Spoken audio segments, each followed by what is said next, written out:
Philippine में समंदरी तूफान से जबरदस्त तबाही, हजारों हलाक, लाखों बेघर और बर्बादी की बेशुमार दास्तानें। बीबीसी उर्दू के प्रोग्राम सरबीन में खुशामदीद। हमारे लंदन स्टूडियो से मैं हूं आलिया नाज़की। मीलों तक फैला हुआ मलबा, लोग इमदाद के मुंतजर। इमदादी तंजीमों ने काम तो शुरू कर दिया, लेकिन इतनी वसी तबाही में सब तक इमदाद कैसे मुमकिन हो? ये सरबीन का आज अहम मौजू है, जिसका हम तफसील से जायजा लेंगे। इसके अलावा प्रोग्राम में ये भी शामिल है, हक्कानी नेटवर्क के बानी जलालुद्दीन हक्कानी के बेटे और तंजीम के माली उमूर के सरबराह नसीरुद्दीन की हलाकत, तालिबान ने बदले की धमकी दी है। जमात इस्लामी और फौज के दरमियान अल्फाज की जंग, फौज ने मुनव्वर हसन के बयान की मजम्मत की। जमात इस्लामी ने कहा, फौज सियासत में न उलझे। हम अमीर जमात ने एक ओपिनियन दिया है, ये ओपिनियन का मसला है, लेकिन पॉलिसीज का जहाँ तक ताल्लुक है, हम ये समझते हैं कि फौज को ये इख्तियार नहीं है कि वो मुल्क की पॉलिसियाँ बनाए। और दुनिया भर में फैलती फैशन इंडस्ट्री अब दुबई जा पहुंची है, लेकिन मर्दाना मलबूसात के साथ।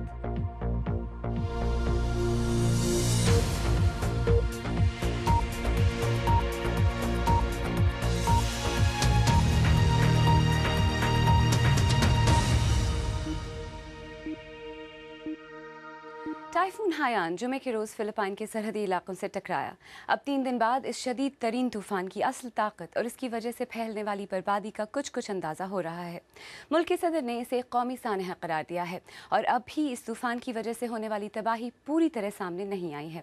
कुछ इलाके इतनी बुरी तरह मुतासर हैं और इतने दूर दराज हैं कि वहाँ से अब तक कोई इत्तलात नहीं मिल रही हैं और बाज़ के बारे में खदशा है कि वो सफ़े हस्ती से पूरी तरह मिट गए हैं। तफसील शफी नकी जामई से। टैक्लोबान शहर मिट्टी में मिल गया है और बच जाने वाले अब मुर्दों के दरमियान जिंदा हैं। लोग सड़कों पर अपने लापता प्यारों को तलाश कर रहे हैं। शहर का बर्बाद एयरपोर्ट इमदादी कार्रवाइयों का महवर बन गया है, लेकिन इसके दरवाज़ों के बाहर मौजूद हज़ारों लोगों के लिए हकीकत यह है कि इमदाद न तो तेज़ी से आ रही है, न ही काफ़ी मकदार में है। Now we're so very hungry and thirsty. हम प्यासे हैं और गुस्से में भी। हम यहाँ क्या कर रहे हैं? अगर आपके पास पानी या खुराक है तो आप हमें देते क्यों नहीं?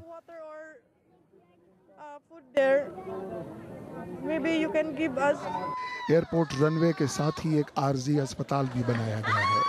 बाज़ मरीजों को तो यहाँ बेहोश करने की अद्वियात के बगैर ही इलाज करने की कोशिश की जा रही है।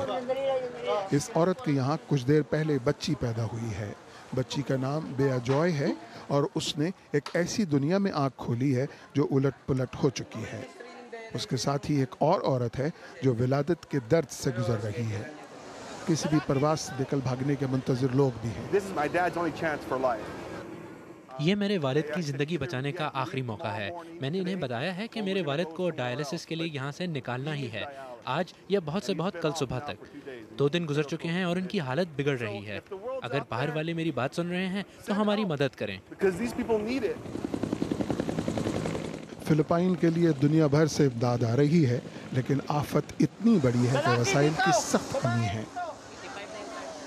खुद टैक्लोबान शहर में अगर हुक्काम ट्रैफिक के इंतज़ाम के ज़रिए ही सही अपनी मौजूदगी ज़ाहिर करना चाह रहे हैं, तो हकीकत तो यह है कि तबाही इतनी ज़्यादा है कि कोशिशों के बावजूद मुतासरीन तक मदद पहुँचने के आसार कम दिखाई दे रहे हैं।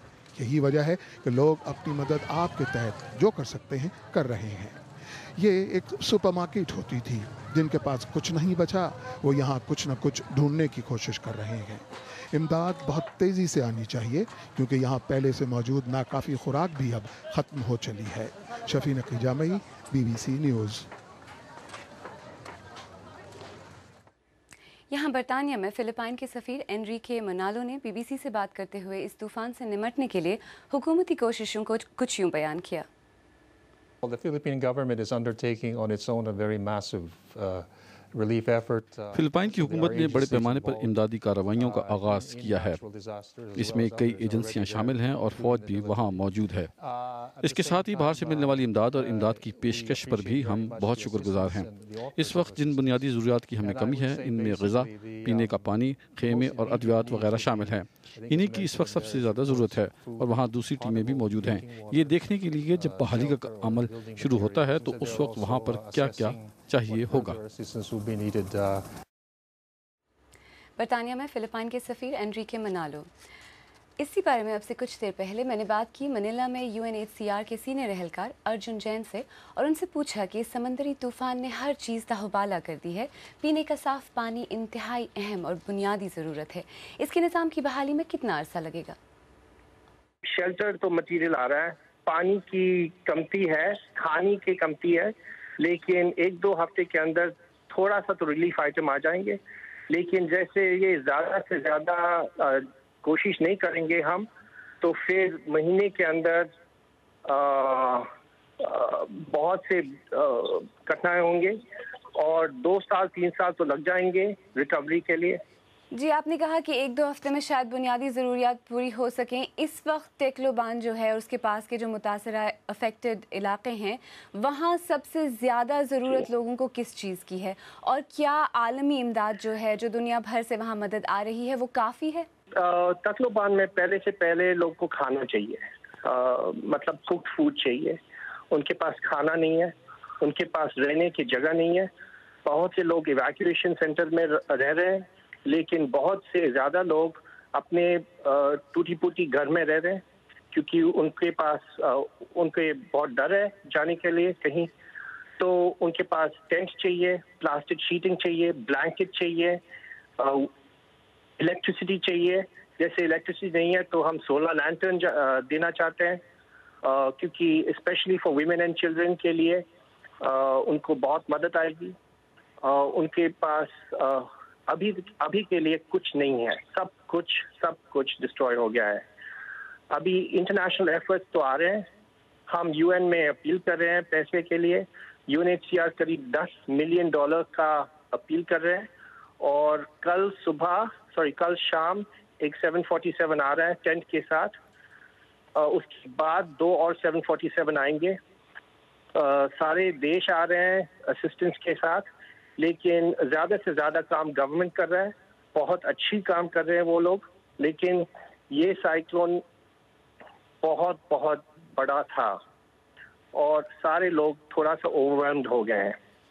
लेकिन हम तो अपील कर रहे हैं पैसे के लिए क्योंकि हमारा स्टॉक्स कोतबातो से डिप्लीट हो गया है, दुबई से आ रहा है और लोग को बहुत चीज़ें चाहिए। अभी आप इस वक्त खुद मनीला में हैं, वहाँ सूरत हाल कैसी है? और जो बाकी बड़े शहर हैं मुल्क के या छोटे शहर भी हैं, बाकी जो इलाके हैं, वहाँ क्या सूरत हाल है? मनीला तो ठीक है अभी क्योंकि स्टॉर्म के टाइम पर तो बहुत सी बारिश, बहुत सी विंड थी, लेकिन अभी ठीक है। ज़्यादा से ज़्यादा जगह भी ठीक है, लेकिन दुनिया के बीच में समा, तकलोबान, लेटे, बोहोल, सेबू, नेग्रोस सारे जगह बहुत डेवस्टेशन हो गए हैं।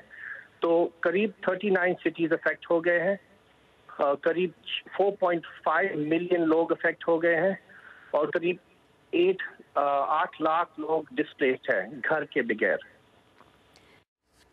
मनीला में UNHCR के सीनियर एहलकार अर्जुन जैन, जिनसे मैंने कुछ देर पहले बात की। अब देखते हैं कि इस पर आप क्या कहते हैं। तनवीर M मसूद कोलकाता से लिखते हैं, माहौलियाती तब्दीली की वजह से समंदरी तूफानों का आना अब कोई नई बात नहीं रह गई है, लेकिन साथ ही साथ साइंसी तजुर्बात ने भी नई मनाजिल तय की हैं। जनूबी सूडान से अकूत जानमू लिखते हैं, ये सबसे तबाहकुन समंदरी तूफान है, लेकिन हमें इस तरह के हालात से हार नहीं माननी चाहिए। घाना से पॉल एंड्रू ब्रिटन लिखते हैं, जो लोग इस तूफान से मुतासिर हुए हैं उन पर खुदा रहम करे। और न्यूजीलैंड से लेडोनिया क्राइटियाना लिखती हैं, खुदा तूफान से मुतासर अफराद की मदद करे। क्या आलमी इमदादी एजेंसियाँ मुतासरीन की मदद कर रही हैं? इस मौजू पर मज़ीद तफसील आप हमारी वेबसाइट पर पढ़ भी सकते हैं, पता है bbcurdu.com। फ़िलिपाइन में समंदरी तूफ़ान से आने वाली तबाही की तस्वीर भी यहाँ मौजूद हैं। इसके अलावा यहाँ आप ताज़ा तरीन ख़बरें, तज्ज़िये, तबसरे और वीडियोज़ भी देख सकते हैं। वेबसाइट पर आपकी राय का सफ़ा भी हाजिर है, जहाँ आप मुख्तलिफ़ मौज़ूआत पर अपने ख़यालात का इजहार कर सकते हैं। आप BBC उर्दू का प्रोग्राम सरबीन देख रहे हैं। कुछ देर बाद देखिएगा, हक्कानी नेटवर्क के बानी जलालुद्दीन हक्कानी के बेटे नसीरुद्दीन की इस्लामाबाद के मज़ाफ़ाती इलाके में हलाकत। पाकिस्तानी तालिबान ने बदले की धमकी दी है। और पाकिस्तान में जमहूरियत को अवामी सतह तक ले जाने वाले बल्दियाती इंतखाबात आखिर मुतनाज़े क्यों हो गए हैं?